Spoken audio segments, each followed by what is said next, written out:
Les Kalounaye n'est pas un choix hasardeux ou fortuit. C'est parce qu'on s'est basé sur, d'abord, partant du projet, de l'identification du projet, qui est un projet qui se nomme Contribution à la construction de la paix, à la gestion des biens naturels communs et à la lutte contre les violences faites aux femmes. Donc, partant de cette lutte contre les violences faites aux femmes, on a inscrit dans ce projet des activités qui vont dans le sens des séjours d'activisme, de lutte contre les violences faites aux femmes qui s'inscrivent du 25 novembre au 10 décembre. Donc, partant de ces jours d'activisme, on organise des activités qui vont dans le cadre de la sensibilisation des populations pour l'éradication ou bien la diminution de ces violences faites aux femmes. Donc, c'est comme ça qu'on a choisi les dates du 25 et 26 novembre pour des représentations théâtrales sur les violences faites aux femmes.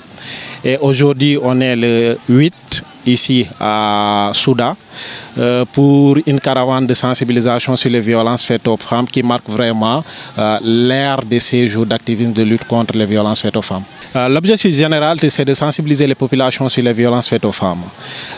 Spécifiquement, c'est de toucher plus large les porteurs de voix ou bien les porteurs d'opinion tels que les chefs, les autorités coutumières,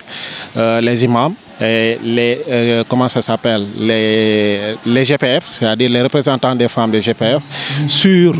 les violences faites aux femmes qu'on a identifiées dans les communes, qui se résument en violences physiques, violences sexuelles, la surcharge domestique, surtout, qui pèse sur les élèves qui sont dans une dynamique de reproduction des tâches que leur maman exerce dans les foyers. Le résultat attendu, c'est à la fin du projet qu'on ait quand même une réduction des violences faites aux femmes et qu'à la suite de ces plaidoyers, que les autorités puissent prendre en charge les violences faites aux femmes et qu'ils puissent exercer les mesures prises par les autorités pour enfin éradiquer ce fléau qui est un frein au développement de toutes les communautés. De lancer un appel aux autorités par rapport à ce phénomène, de prendre en considération ce fléau qui est en train de freiner l'épanouissement d'une couche qu'on considère un peu vulnérable, qui est la couche féminine,